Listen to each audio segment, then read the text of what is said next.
எனக்கு அருமையானவர்களே, இந்த நாளில் கூட விசேஷமாக இயேசு கிறிஸ்துவின் நாமத்தினாலே என் அன்பின் வாழ்த்துக்களை சொல்லிக்கொள்ள ஆசைப்படுகிறேன். கர்த்தர் நல்லவராக இருக்கிறார். கர்த்தருடைய நாமம் மகிமைப்படுவதாக. அருமையானவர்களே, இரண்டாவது பாகமாக முத்தமிடு சத்தமிடாதே. என்ன அருமையான ஒரு சப்ஜெக்ட். ஆல்ரெடி நீங்கள் முதல் பாகத்தில் முத்தமிடு சத்தமிடாதேன்றதான அருமையான நல்ல ஒரு தலைப்பை நீங்கள் நல்ல ஒரு ஜென்ரல் நாலேஜ் நல்ல ஒரு வார்த்தைகளையும் பைபிளிலிருந்து கூட நீங்கள் நிறைய வார்த்தைகளை நீங்கள் கேட்டீங்க. இரண்டாவது பாகமாக second part, kiss don't make noise. முத்தமிடு சத்தமிடாதே. முத்தமிடு, முத்தம் கணவன் மனைவி, பெற்றோர்கள் பிள்ளைகள், காதலர்கள், பிள்ளைகள் பெற்றோர்கள், உறவுகள், உறவினர்கள். அதே சில இடங்களில் வெற்றி பெற்ற பொழுது சில மனிதர்கள் பாசமுள்ளவர்கள் அல்ல அதிகாரத்தில் உள்ளவர்கள், கனமுள்ளவர்கள், வெற்றி பெற்றவர்களுக்கு கொடுக்கிற ஒரு முத்தம், ஒரு என்கரேஜ்மெண்ட்டு, ஒரு வாழ்த்துக்கள், ஒரு பாசத்தோடு, ஒரு பெரிய கோஷத்தோடு அந்த பாசத்தை செலுத்துவார்கள். இவைகளே நாம் கவனிக்கிறோம். எனக்கு அருமையானவர்களே, அவனமாகவே மிருகங்களுக்கு கூட சில நேரங்களில் தங்களுடைய குழந்தைகளுக்கு மிருகங்கள் தங்கள் போட்ட குட்டிகளை அந்த அளவில் அதை முத்தம் செய்யும். பறவைகளானாலும் மிருகங்களானாலும் நாய், பூனை, பன்றிகள், சில எலி குட்டி கூட பாருங்கள் அற்புதமாக இருக்கும். ஒரு பாம்பு கவி கொண்டு போவோம் தன்னுடைய குட்டியை, அந்த பாம்பு கடித்து தான் குழந்தைய தூக்கிக்கிட்டு ஓடும் பாருங்க. ஒரு ஒரு காணொளி காட்சியை நான் கண்டேன். எனக்கு ரொம்ப ஒரு பாடத்தை காண்பித்த ஒரு அருமையான ஒரு சிறு ஜீவன். அவனமாகவே முத்தம் ஒரு மனிதனுடைய வாழ்க்கையில் ஒரு பாசத்தையும் ஒரு நேசத்தையும் சில நேரங்களில் அவங்களுடைய சரீர அந்த காம உணர்ச்சிகளை கூட அவைகளை தூண்டி விடுகிறதாகவே காணப்படுது. ஆகவே முத்தம் யாருக்கு கொடுக்கணும், யாருக்கு கொடுக்கக்கூடாது, எப்படி இருக்கணும் என்பது குறித்து நமக்கு பொதுவான அறிவுகள் நிறைய உண்டு. தன்னுடைய பிள்ளைகளுக்கு சில நேரங்களில் பெற்றோர்கள் முத்தம் கொடுப்பார்கள். ஆவணமாக சில நேரங்களில் பிள்ளைகளுக்கு பெற்றோர்கள் முத்தம் கொடுப்பார்கள். ஆனால் உலகத்தில் வெளிநாடுகளில் அதிகமாக தன்னுடைய மனைவிக்கு அதிகமாக முத்தம் கொடுக்கிறவர்களை பார்க்கிறோம். ஜான் கோட்மேன் என்ற ஒரு மனிதன் சொல்றாரு, தன்னுடைய பார்ட்னருக்கு, தன்னுடைய மனைவிக்கு முத்தம் கொடுக்கிறதுனால ஆயுசு நாட்கள் பெருகும் என்று சொல்லப்படுகிறது. என்ன ஒரு வார்த்தை பாருங்க, ஆயுசு நாட்கள் பெருகுமா? எப்படி இருக்கு பாருங்க. ஆயுசு நாட்கள் பெருகும், ஆரோக்கியம் பெருகும், உறவுகள் பெருகும், நன்மைகள் பெருகும் என்று பல ஆய்வுகள் ஒவ்வொரு கருத்துக்களே சொல்லுகிறதை நாம் பார்க்கிறோம். ரொம்ப ஆச்சரியமான காரியங்கள் அவைகள் எல்லாம். சமுதாயத்தில் நடக்கக்கூடிய காரியங்கள், நடந்து கொண்டு இருக்கிறவைகள். நீங்கள் எப்படி இருக்கிறீங்க? நீங்கள் எப்படி இருக்கிறீங்க? பெற்றோர்கள் பிள்ளைகளுக்கு இந்த நெத்தியில் முத்தம் கொடுப்பாங்க. அவனமாக உறவுகளுக்கு கூட பெற்றோர்கள் பிள்ளைகளுக்கு கன்னத்தில் முத்தமிடுவார்கள். அப்போ ஒவ்வொன்றும் ஒவ்வொரு விதமாக செயல்படுகிறத நான் பார்க்கிறோம். ஆனால் கடந்த நாட்கள் உங்களுக்கு சொன்னேன், கேரளாவில் பல்லு வளர்க்காம முத்து கொடுத்ததுனால தன்னுடைய மனைவி குழந்தைக்கு நீ முகம் கழுவி முத்து கொடு என்று சொல்லி தள்ளி விட்டதுனால தன்னுடைய மனைவி அந்த செவுற்று பக்கமாக விழுந்து மரித்து போனதை பார்க்கிறோம். எனக்கு அருமையான கர்த்தருடைய பிள்ளை, நம்முடைய வாழ்க்கையில் நாம் எந்த நிலைமையில் இருக்கிறோம், எப்படி இருக்கிறோம், எந்த நேரத்தில் என்ன செய்கிறோம் என்பது குறித்து நாம் நிச்சயமாகவே நாம் நிதானிக்க வேண்டியது மிக அவசியமாக இருக்கிறது. ஆகவே நாம் இந்தியாவில் அப்படிப்பட்டதான ஒரு முத்தம் கொடுப்பது கொஞ்சம் குறைவு தான். பிள்ளைகளானாலும் பெற்றோர்களானாலும் சொந்த பந்தங்களானாலும் உறவுகளானாலும். ஆனால் வட மாநிலங்களில் நீங்கள் போனீங்களன்னா அந்த வட மாநிலங்களில் சவுத்து பக்கம் கொஞ்சம் குறைவு தான். வட மாநிலங்களில் அநேக பெற்றோர்கள் தன்னுடைய பிள்ளைகள், மனைவி, கணவன் அதிகமாக அவங்கள் பாசத்தை முத்தத்து மூலமாக வெளிப்படுத்துவார்கள். நான் கண்டு இருக்கிற காட்சிகள். சரி, வேதத்தில் இந்த இரண்டாவது பாட்டாக முத்தமிடு சத்தமிடாதே பாகம் 2 நாம் கண்டினியூஸாக நாம் கடைசியில் தாவீது குறித்து நாம் படித்து கொண்டோம். இப்பொழுது ஆதியாகமம் 27ஆம் அதிகாரம் ஈசாக்கினிடத்தில் நாம் ஆரம்பிக்க போகிறோம். ஆதியாகமம் 27ஆம் அதிகாரம் வசனம் 26, 27. அப்பொழுது அவன் தகப்பனாகிய ஈசாக்கு அவனை நோக்கி, என் மகனே, நீ கிட்ட வந்து என்னை முத்தம் செய் என்றான். அவன் கிட்ட போய் அவனை முத்தம் செய்தான். அப்பொழுது அவனுடைய வஸ்திரங்கள் வாசனை மோர்ந்து, இதோ என் குமாரனுடைய வாசனை கர்த்தர் ஆசீர்வதித்து வயல்வெளியின் வாசனை போல் இருக்கிறது என்று சொல்லி ஆசீர்வாதத்தை எல்லாத்தையும் யாக்கோபுக்கு கொடுத்து விட்டான். இந்த யாக்கோபு இப்பொழுது தன் தகப்பனிடத்தில் கடந்து போகிறான். ஏசா போல வேஷம் மாறி யாக்கோபு தந்திரமாக சேஷ்டபுத்திர பாகத்தை பெற்றுக்கொள்கிறத பாருங்க. அப்போ பெற்றோர்களை முத்தம் செய்து ஆசீர்வாதத்தை பெற்றுக்கொள்வது, பெற்றோர்கள் பிள்ளைகளுக்கு முத்தமிட்டு ஆசீர்வாதத்தை கொடுப்பது, இந்த இடத்துல நிறைய வாசிக்கிறோம். அற்புதமான சம்பவங்களால் அந்த இடத்துல பார்க்க முடியும். இன்னைக்கு நிறைய பெற்றோர்களை முத்தம் கொடுக்கிற வண்ணமாக தங்களுடைய ஃபேஸ்புக்கில், வாட்ஸ்அப்பில், ட்விட்டரில், இன்ஸ்டாகிராமில், இதே விசேஷமாக ஃபாதர்ஸ் டே வந்தால் அந்த மாதிரி முத்தமிடுகிறது போல, கட்டி பிடிக்கிறது போல ஒரு புகைப்படத்தை போட்டு வாழ்த்துக்கள் சொல்லுவாங்க. ஃபாதர்ஸ் டே, ஹாப்பி ஃபாதர்ஸ் டேன்னு சொல்லிட்டு. ஆனால் உண்மையாலுமே அந்த முத்தம் உண்டா? உண்மையாலுமே அந்த ஆசீர்வாதத்தை பெற்றுக்கொள்கிற அளவில் நாம் இருக்கிறோமா என்பது குறித்து தான் நிச்சயமாகவே நாம் சிந்திக்க வேண்டியது கடமைப்பட்டு இருக்கிறோம். ஆகவே யாக்கோபு தன்னுடைய பெற்றோர்களை முத்தமிட்டு ஆசீர்வாதத்தை பெற்றுக்கொண்டதை பார்க்கிறோம். அதே ஆதியாகமம் புஸ்தகம் 33ஆம் அதிகாரம் 4ஆம் வசனத்தை கூட கவனிப்போம். இப்பொழுது யாக்கோபு தன்னுடைய பேர பிள்ளைகளுக்காக அவர் முத்தமிடுகிறதை நாம் பார்க்கிறோம். யோசேப்பு இந்த இடத்துல யாக்கோபும் ஏசாவை குறித்து நாம் பார்க்கிறோம். ஆதியாகமம் 33ஆம் அதிகாரம் வசனம் 3ஆம் வசனம் 4ஆம் வசனம்.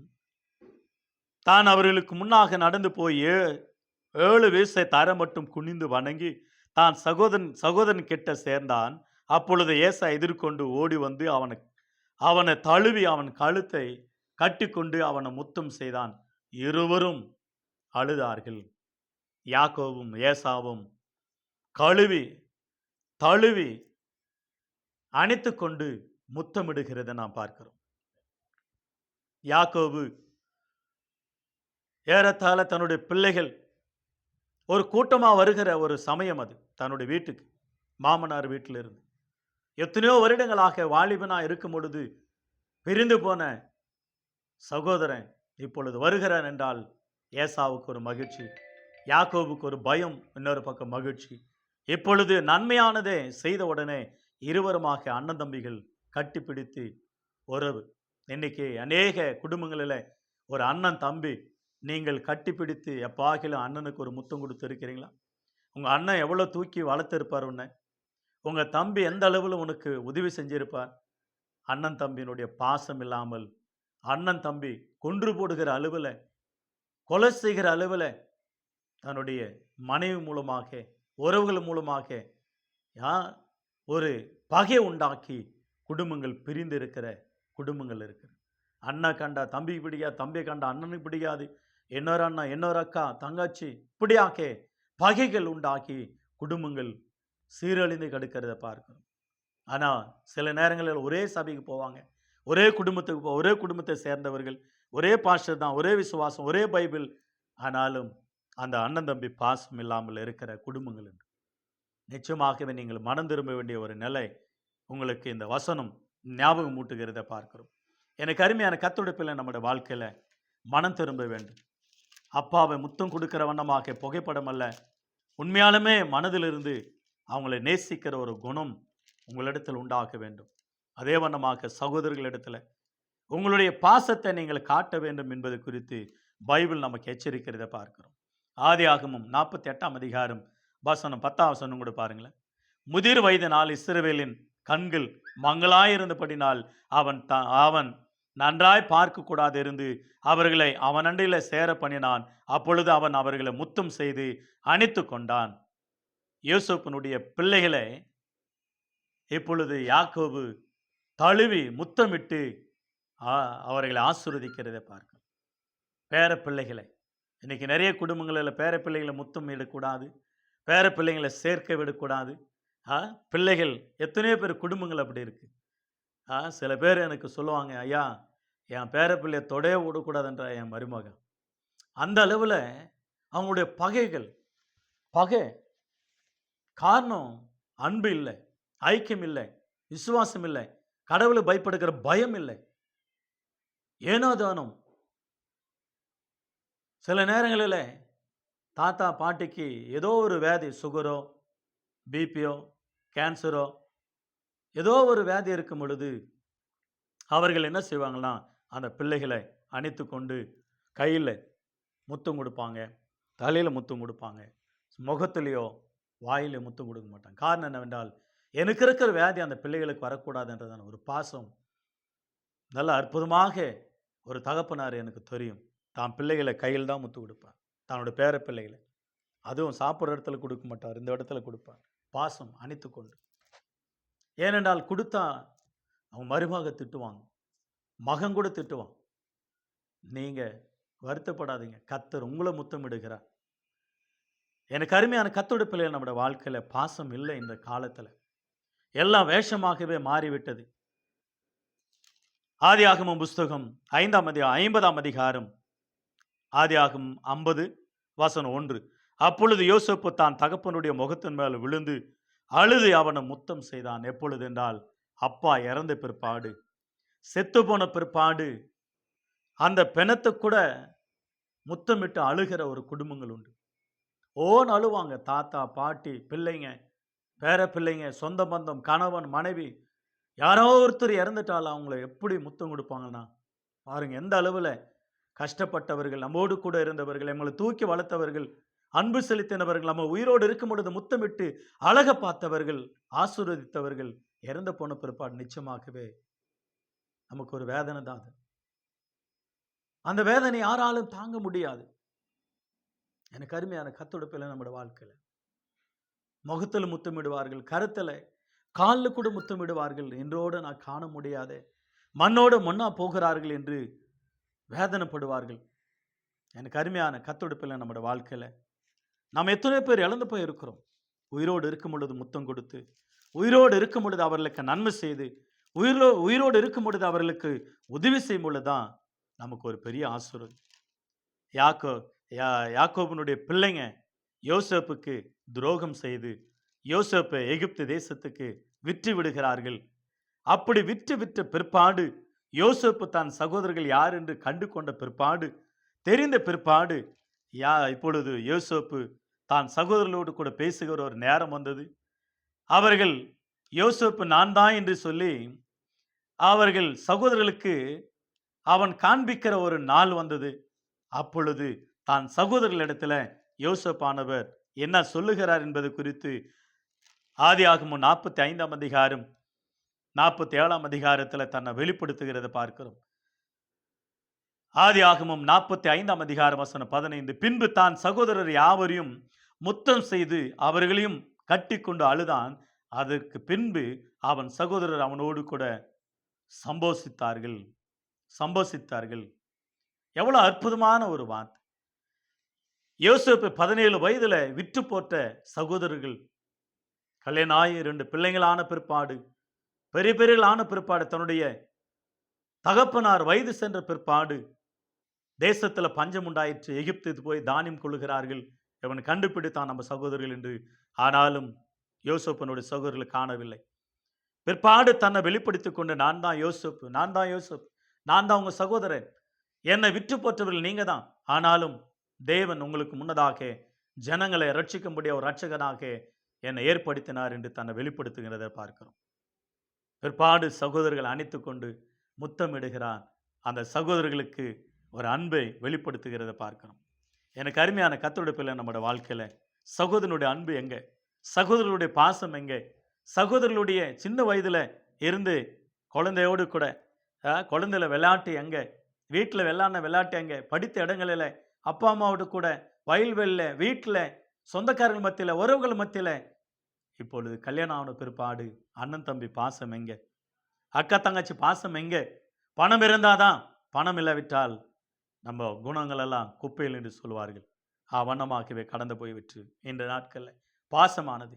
யாத்திராகமம் 4 27 வசனத்தில் வாசிக்கிறோம். யாத்திராகமம் எக்ஸோடக்ஸ் சாப்டர் 4 verse 27. பாருங்க, கர்த்தர் ஆரோனை நோக்கி நீ வனாந்தரத்தில் மோசேக்கு எதிர்கொண்டு போ என்றான். அவன் போய் தேவ பர்வதத்தில் அவனை சந்தித்து அவனை முத்தம் செய்தான். ஆரோனும் மோசேயும் இருவருமாக சகோதரர்கள். இப்ப 2 பேரையும் ஆண்டவர் எகிப்து தேசத்துக்கு அனுப்புகிறார். இஸ்ரவேல் ஜனங்களை விடுதலாக்கி பாலும் தேனும் ஊடுகிற தேசத்துக்கு கொண்டு வரத்தக்கதாக ஆண்டவராகிய தேவன் அவர் அனுப்புகிற நேரத்துல தான் தேவ பருவத்தில் போய் ஆரோன் மோசேயை சந்திக்கிறான். இருவருமாக கட்டி பிடித்து முத்தம் செய்கிறது பாரு. சகோதரர்களுடைய அன்பு கொஞ்சம் டென்ஷன் பார்ட்டி யார் என்றால் நாம் யூதாஸ்.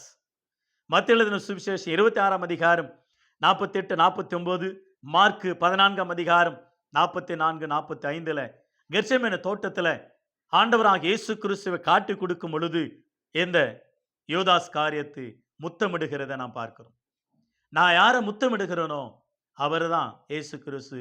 நீங்கள் அவரை கைது செய்யுங்கள், அவரை அரெஸ்ட் பண்ணுங்கள் என்று சொல்லி 30 வெள்ளி காசுக்காக காட்டி கொடுத்த. இன்னைக்கு நிறைய பேருடைய வாழ்க்கையில பாருங்க, வேலை ஸ்தலத்தில், குடும்பங்களில், நண்பர்கள் மத்தியில் இப்படிதான் அன்பின் முத்தமிட்டு காட்டி கொடுத்து உயிரை வாங்குகிறவர்களாக இருக்கிறார்கள்.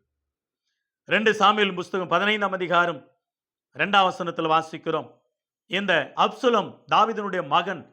தாவீதினுடைய அரசாங்கத்தில் இவன் தந்திரமான காரியத்தை செய்தான். அப்சலோம் வருகிறவர்கள என்ன செய்வான் என்றால் அப்படியே கட்டி அணைத்து ஒரு முத்தம் கொடுத்து, நீங்க நல்லா இருக்கிறீங்களா, எப்படி இருக்கிறீங்க, என்ன காரியம் உங்களுது, நீங்க என்ன பேசணும் ராஜாவண்ட, அப்படியா என்னை சொல்லி அமிச்சாரு, நான் தான் உங்களுக்கு பிரச்சனை தீர்க்கணும் என்று கட்ட பஞ்சாயத்தை செஞ்சு ஏதோ ஒன்று அவர்களுடைய காரியத்தில் ஈடுபட்டு அவங்களெல்லாம் காக்கா பிடிக்கிற மாதிரி காக்கா பிடித்து கொண்டான். இன்னைக்கு நிறைய பேருடைய வாழ்க்கையில் பாருங்களேன், சில சபைகளில் அசிஸ்டன்ட் பாஸ்டர் இருப்பான் பாருங்க, டேஞ்சர் பார்ட்டிங்க. சில விசுவாசிகளை கையில் போட்டுப்பாங்க. சில ஊழியங்களை அவங்க பார்த்து வச்சுப்பாங்க. பாஸ்டாண்டையே போக விட மாட்டாங்க பாருங்க. பெரிய பாஸ்டர் பார்க்கணுன்னா கூட அவர் பிஸியாக இருக்கிறார், அப்படி இருக்கிறது சொல்லிட்டு அங்கேயே காணிக்கை வாங்கிட்டு, அங்கேயே ஜப குறிப்பை வாங்கிட்டு, அங்கேயே ஏதோ ஒன்று காரியத்தை செஞ்சு அது பிற்பாடு பாஸ்டருக்கு தெரிஞ்ச உடனே தொடுத்துருவார். அவர் பெரிய சபை அங்கே ஆரம்பிச்சிருவார். டேஞ்சர், உங்களுக்கும் டேஞ்சர் சொல்கிறேன். இது டேஞ்சர். இப்படிப்பட்ட காரியத்தை நீங்கள் செய்யக்கூடாது. பாஸ்டரோட சபையோடு கூட அநேக இடங்களில் இப்போ புதிய ஊழியங்களை ஆரம்பிங்க. அந்த இடத்துல உங்களின் ஊழியங்கள் ஆசீர்வாதமாக இருக்கும். அப்சலோம் கூட அப்படிதான் நினைத்தான். இப்படி ஆகிலும் தாவீது இறந்து போவார், அப்பா நாம தான் ராஜா நினைத்தார். ஆனால் வானத்துக்கும் பூமிக்கும் கருவழி மரத்தின் கீழே மாட்டிக்கொண்டு இறந்து போனதை நீங்கள் நினைவில் வைத்துக் கொள்ள வேண்டும். அதே வண்ணமாக நீதிமொழிகள் புஸ்தகம் 7 13 வாசிக்கிறோம். ஒரு விபச்சாரியான பெண்ணு என்ன செய்வான்றால் ஒருத்தனை பிடித்து முத்தமிட்டு, ஐயோ எனக்கு இப்பதான் எனக்கு சந்தோஷம், இப்பதான் என்னுடைய முயற்சிகள் எல்லாம் நிறைவேறிற்று என்று சொல்லி அந்த முத்தத்தினாலே அவனை மதிமயங்க செஞ்சு அவன் உயிரே பறித்து கொள்வார். அதுக்கு நமக்கு உதாரணம் யார் என்றால் சிம்சோன் தெலீலால் மடியில் படுத்து கொண்டான். காசாவுக்கு போனான், உபச்சாரியை கண்டான், ஒரு பெண்ணை கண்டான். அந்த பெண் மூலமாகவே மகாபலசாலி மயங்கி அந்த வார்த்தைகளாலே தன்னோட உயிரே விட்டான். எனக்கு அருமையான கத்தொடுப்பில் நம்முடைய வாழ்க்கையில் அநேகர் இச்சயமான வார்த்தை பேசுவாளாம். இச்சயமான வார்த்தை, வஞ்சிக்கிற வார்த்தை. அந்த முத்தத்தினாலே உங்கள் உயிரை கூட எடுத்துவார்கள் சில பெண்கள். பெண் பாவம் பொல்லாதது. பெண்கள் விஷயத்தில் நம்ம போகவே கூடாது. பேச்சிலும் சரி, வார்த்தையிலும் சரி, எண்ணங்களிலும் சரி, சிந்தனைகளிலும் சரி நம்ம யோசிக்கக்கூடாது. டேஞ்சர் பார்ட்டிகள். உன்னுடைய மனைவியோடு கூட தான் இருக்கணும் உன்னுடைய முத்தங்கள்.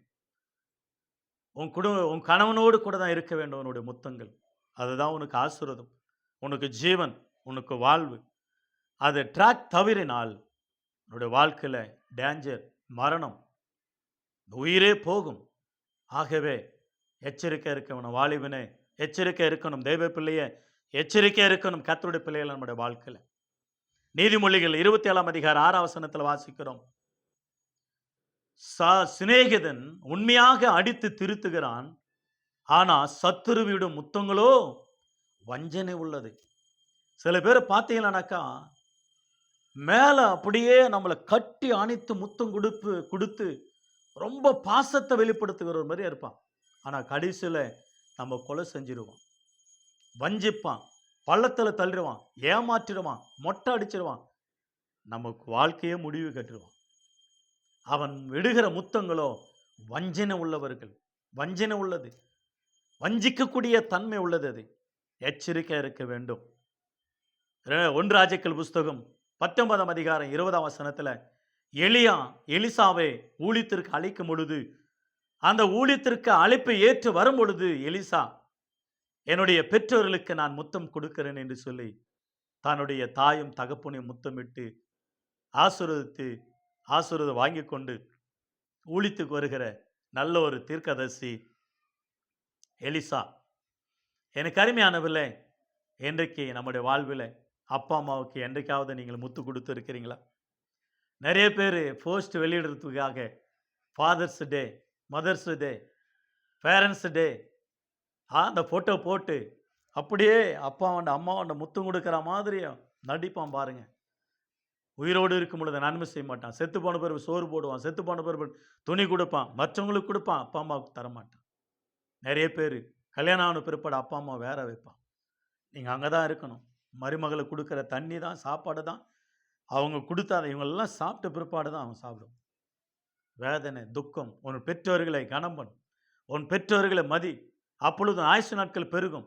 உனக்கு ஆயுசு நாட்கள் பெருகும், உனக்கு ஆசீர்வாதம் பெருகும், உனக்கு சமாதானம் பெருகும், உனக்கு சந்தோஷம் பெருகும். பெற்றோர்கள் துரோகம் செய்தால் உனக்கு துரோகம்தான், மறந்து விடக்கூடாது. எலிசாவினுடைய வாழ்க்கையில் ஒரு பெரிய ஆசீர்வாதம். எலியா தீர்க்கதரிசி அருமையாக இந்த வார்த்தையை அழகாக வர்ணித்து நமக்கு எழுதி வைத்திருக்கிறார். எலியா நாட்களில் நடந்த சம்பவங்கள். எலியா தீர்க்கதரிசி நாட்களில் 450 கள்ள தீர்க்கதரிசிகள் இருக்கிறார்கள். விக்கிர ஆராதனை பாகாலுடைய தீர்க்கதரிசிகள். அந்நாட்களில் இயேசபேலுடைய அந்த தீர்க்கதரிசிகளை கொன்று விட்ட போது இந்த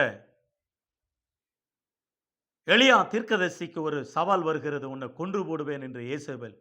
அப்பொழுதுதான் அவர் ஆண்டவருடைய சமூகத்தில் அழுது ஜெபிக்கிறார். 1 ராஜாக்கள் புஸ்தகம் 19ஆம் அதிகாரம் வசனம் 18ஆம் வசனத்தில் வாசிக்கிறோம். என்ன வாசிக்கிறோம் என்றால், இந்த பாகாலுக்கு முத்தமிடாத தீர்க்கதரிசிகள் இருக்கிறார்கள், இன்னும் உயிரோடு இருக்கிறார்கள், நீ ஏன் கவலைப்படுற என்று சொல்லி ஒரு தைரியத்தை ஆண்டவர் அருமையாக எலியா தீர்க்கதரிசி கொடுக்கிறத பார்க்கிறோம். ஆனாலும் பாகாலுக்கு முடங்காமல் இருக்கிற முழங்கால்களையும் அவனை முத்தம் செய்யாது இருக்கிற வாய்களுடைய 7000 பேர் இஸ்ரவேலில் மீதியாக வைத்து இருக்கிறேன் என்றார் ஆண்டவர். ரோமர் 14ஆம் அதிகாரம் 2 முதல் 4 வசனங்களை வாசிக்கிறோம். பாகால முத்தம் செய்யாதவைகள் நிறைய பேர் பாருங்க, விக்கிரகங்களை முத்தம் செய்வாங்க. ஒவ்வொரு கோயிலை பார்த்தீங்கன்னா முத்தம் செய்வாங்க பாருங்க, அப்படியே முத்தமிடுவாங்க அப்படின்னுவாங்க. ஒவ்வொரு சாமிக்கு சிலையை பார்க்கும்போது, கோயிலை பார்க்கும் போதெல்லாம் முத்தமிடுவான். அது என்ன முத்தம்னு தெரியல, ஆச்சரியமா இருக்கு. ஆகவே இந்த எலியாவுக்கு ஆண்டவர் சொல்லுகிற வார்த்தை, பாகாலுக்கு முத்தமிடவர்கள் ஏராளம் உண்டு என்று சொல்லப்படுகிறது. லூக்கா புஸ்தகம் 15ஆம் அதிகாரம் 20ஆம் வசனத்தில் கெட்ட குமாரன் அல்ல, நல்ல குமாரன், கெட்ட குமாரன் தன்னுடைய தகப்பனுடைய சொத்தெல்லாம் பிரித்து கொண்டு கடந்து போய்விட்டான். துன்மார்க்கமாக வாழ்ந்தான். பிற்பாடு ஆஸ்தியெல்லாம் அழுத்தி விட்டு வந்த பிற்பாடு தன்னுடைய தகப்பன் மனம் திரும்பி வந்தவுடனே கட்டி அணைத்து கொண்டு தன்னுடைய மகனை கெட்டு போனவனை நல்லவனாக மாற்றுவதற்கு அவன் பாதரட்சைகளை கொடுத்தார், வஸ்திரங்களை கொடுத்தார், மோந்திரம் கொடுத்தார். அவருக்கு முத்தம் கொடுத்து கட்டி அணைத்து கொண்டு என்னுடைய மகன் உயிர் தழுந்தான். என் மகன் மனம் திரும்பி இருக்கிறான், என் மகன் ரட்சிக்கப்பட்டு இருக்கிறான், என் மகன் மனபெரும் உணர்ந்து இருக்கிறான் என்று சொல்லி மகனை முத்தமிட்டு மனம் திரும்ப வைத்த தகப்பன், நம்முடைய தகப்பன், பரலோக தகப்பன். அவர் எதிர்பார்க்கிறார், பாவத்தில் சாபத்தில் இருக்கிற அனைவரையும் மனம் திரும்பினால் ஆண்டவர் கட்டி அணைத்து இதோ என் நேசர் முத்தமிடுகிறார் என்று பிரசங்கில சொல்லப்பட்ட வண்ணமாகவே ஆண்டவர் நம்ம எதிர்பார்க்கிற தேவனா இருக்கிறார். அப்போஸ்தலன் பவுலானவர் ஊழியத்தில் பாருங்க, அப்போஸ்தலர் புஸ்தகம் 20ஆம் அதிகாரம் 38ஆம் வசனத்தில் வாசிக்கிறோம். அன்றைக்கு ஊழியத்தின் பாதையில விசுவாசிகள் அப்போஸ்தலன் பவுலை ஊழியத்திற்கு அனுப்பும் பொழுது அந்த ஊழியக்காரனுடைய கழுத்தை கட்டி கெட்டியா இழுத்து பிடித்து முத்தம் செய்தார்களாம் விசுவாசிகள். எவ்வளவு அற்புதமாக! இன்றைக்கு அநேக விசுவாசிகள் ஊழியக்காரர்ல கழுத்தை பிடிச்சு அவனை நெரிக்க தான் பார்க்கறாங்க, ஊழியக்காரனை கொல்ல தான் பார்க்கறாங்க. ரோமர் 16ஆம் அதிகாரத்தில் சொல்றார், அவர்கள் எனக்கு கழுத்தை கொடுக்கத்தக்கதாக தங்களை ஒப்பு கொடுத்தார்கள் எனக்காக ஊழியத்தில். இன்னைக்கு நிறைய ஊழியக்காரருடைய வாழ்க்கையில பெரிய பிரச்சனைகள். விசுவாசிகளை அந்த ஊழியக்காரர்ல கொலை செய்கிற அளவில் பிசாசு அவர்களை பயன்படுத்துவான் சில நேரங்களில். ரொம்ப வருத்தம். ஆனா அப்போஸ்தலன் பவுலினுடைய ஊழியத்தில் அவனை முத்தம் செய்தார்களாம் பாருங்க. ஊழியக்காரன் பாதங்களை கழுவினார்கள். ஊழியக்காரருடைய பாதங்களை முத்தம் செய்தார்கள். ஊழியக்காரர்களை கனம் பண்ணினார்கள். ஊழியக்காரர்களை ஆண்டவருக்கு ஈக்குவலாக நினைத்து அவர்களை மேன்மையாக வைத்து அழக பார்த்தார்கள். சத்தியத்தை சொல்லுகிறவர்கள் சத்துருக்களாக மாறிவிடுகிறார்கள் இன்று நாட்களில். நீங்க ஊழியக்காரனுக்கு தொல்லை கொடுக்காதீங்க, ஊழியக்காரனுக்கு விரோதமா பேசாதீங்க, ஊழியக்காரர்களுக்கு விரோதமாக உங்கள் நாக்கை நீட்டாதீர்கள், ஊழியக்காரர்களுக்கு விரோதமாக குற்றம் சொல்லாதீர்கள். ஊழியக்காரர்ல கனத்துக்கு இரட்டிப்பான கனத்துக்கு மேலாக நீங்கள் நினைக்க வேண்டும்.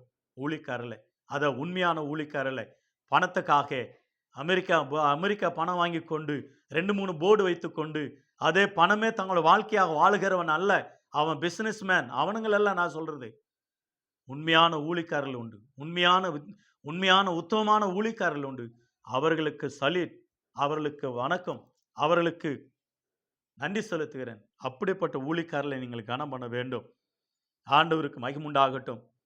லூக்கா எழுதின சுவிசேஷம் 7ஆம் அதிகாரம் 44-45 பாவியான ஒரு ஸ்திரீ, அதை 4 சுவிசேஷங்களை நீங்கள் பார்த்தீங்கன்னா கடைசியில் அது மரியாள் என்று சொல்லப்படுகிறது. ஆகவே இந்த பாவியான பெண்மணி முத்தம் செய்தால், ஆண்டவருடைய பாதத்தை முத்தம் செய்தால், தன்னுடைய தலைமுடியினால் அவரை தொடைத்தாங்க, தன்னுடைய கண்ணீரினாலே ஆண்டவருடைய பாதத்தை கழுவினார்கள். எந்த அளவில் என்னுடைய பாவங்களெல்லாம் மன்னித்தாரோ ஆண்டவர், அந்த அளவில் அவருடைய பாதத்தை நான் முத்தம் செய்வேன். அவர் பாதத்துக்கு ஒரு முத்தம். ஒரு பக்தன் பாட்டு பாடி இருக்கிறார், அவருடைய பாதங்களுக்கு ஒரு முத்தம், அவருடைய வேதத்துக்கு ஒரு முத்தம், அவருடைய வார்த்தைக்கு ஒரு முத்தம். அப்படி முத்தம் முத்தம் முத்தம் என்று சொல்லி பாடல் பாடி இருக்கிறத நான் பார்க்கிறோம். த சாங் ஆஃப் சாலமோன், உன்னத பாட்டின் புஸ்தகம் 1ஆம் அதிகாரம் 2ஆம் வசனம், 8ஆம் அதிகாரம் 1ஆம் வசனம் சொல்லப்படுகிறது, என் நேசன் என்னை முத்தமிடுவாராக. ஆண்டவர் நமக்கு முத்தமிடுகிற ஒரு நேரமா இருக்கிறது. கடைசியாக ஒரு வசனத்தை வாசித்து தொடர்ந்து நாம் ஜெபிக்கலாம். சங்கீதங்களின் புஸ்தகம், எனக்கு அருமையானவில் நல்ல அருமையான ஒரு அற்புதமான சத்தியம். முத்தமிடு சத்தமிடாத என்றதானே சத்தியம். கிஸ்மி நல்ல சங்கீதம் 2ஆம் சங்கீதம் வசனம் 12ஆம் வசனம், குமாரன் கோபம் கொள்ளாமலும் நீங்கள் வழியில் அழையாமலும் இருக்கும்படிக்கு அவரை முத்தம் செய்யுங்கள். கொஞ்ச காலத்தில் அவருடைய கோபம் பற்றி எரியும், அவரை அண்டிக் கொள்ளுகிற யாவரும் பாக்கியவான்கள். கொஞ்ச காலத்தில் இயேசு கிறிஸ்து அவருடைய கோபம் பற்றி எரியாதபடிக்கு அவரை முத்தம் செய்யுங்கள். முத்தம் செய்யும் என்றால் அவரை ஆராதியுங்கள், அவரை துதியுங்கள், அவருடைய வார்த்தையை சொல்லுங்கள், வாழ்த்துக்கள் சொல்லுங்கள். ரோமர் 16:16 வாசிக்கிறோம்.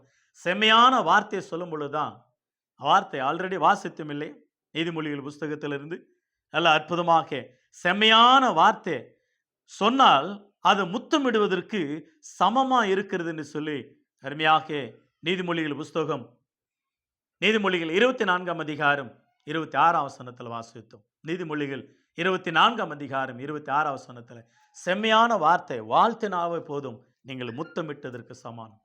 ஆண்டவர் எப்படி முத்தம் செய்வது? அவர் ஆராதிக்கும் பொழுது, அவர் துதிக்கும் பொழுது, அவருடைய வார்த்தைகளை சொல்லும் பொழுது, ஆண்டவரேன்னு அவர் புகழ்ச்சியாக அவரை பாடி துதித்து ஆராதிக்கும் பொழுது, அவருக்கு ஆராதனை செய்யும் பொழுது நாம் அவரை முத்தம் செய்யணும். சில நேரங்களில் முழங்கால படிட்டு, ஆண்டவரே உமது பாதத்தில் என்னை தாழ்த்தி முத்தமிடுகிறையா என்று சொல்லி ஜெபிக்கிற பக்தர்கள் உண்டு. ஆகவே எனக்கு அருமையான கர்த்தருடைய பிள்ளை, நம்முடைய வாழ்க்கையில் சரீர பிரகாரமாக சில நன்மைகள், ஆவிக்குரிய பிரகாரமாக சில நன்மைகள், இந்த பைபிளில் நிறைய பேர் அப்படி முத்தமிட்டு ஆசீர்வாதத்தை பெற்றுக்கொண்டார்கள். பிள்ளைகள், பெற்றோர்கள், பிள்ளைகள், உறவுகள், நண்பர்கள், நம்முடைய வாழ்க்கை நாம் எப்படி இருக்கிறோம்? மாமேரி மருமகள், மருமகள் மாமேரி, மாமனார் மருமகன், மருமகன் மாமனார், பிள்ளைகள் பெற்றோர்கள், பெற்றோர்கள் பிள்ளைகள், கணவன் மனைவி, மனைவி கணவன், உறவுகள். நீங்க எப்படி இருக்கிறீங்க? சத்துரு விடும் முத்தங்களும் வஞ்சனை உள்ளவர்கள், வஞ்சிக்கக்கூடியவைகள் அப்படிப்பட்ட நிலைமையில் இருக்கிறோமா? அல்லது பாசத்தை தெரியப்படுத்துகிறோமா? ஆகவே எனக்கு அருமையான கர்த்தருடைய பிள்ளை நம்மளோட வாழ்க்கையில முத்தமிடு சத்தமிடாதே என்றதன தலைப்பில் 2வது பாகமாக நாம் படித்துக் கொண்டோம். ஆகவே நம்முடைய வாழ்க்கையில் அப்படி ஒரு பாசமுள்ள பிள்ளைகளாக பாசத்தோடு நேசத்தோடு வாழ்ந்து கொள்ள கர்த்தர் நமக்கு உதவி செய்வாராக. கர்த்தருடைய நாமம் மகிமைப்படுவதாக. உங்கள் யாவருக்கும் இயேசு கிறிஸ்துவின் நாமத்தினாலே என் அன்பின் வாழ்த்துக்களை சொல்லிக்கொள்ள ஆசைப்படுகிறேன். முத்தமிடு சத்தமிடாது என்றதன 2வது பாகமாக படித்துக்கொள்ள கர்த்தர் உதவி செய்தார். கர்த்தர் சித்தமானால் இன்னொரு தலைப்பில் உங்களோடு கூட சந்திக்கிறேன். ஆண்டவர் உங்களை ஆசீர்வதிப்பாராக. God bless you all. God bless you.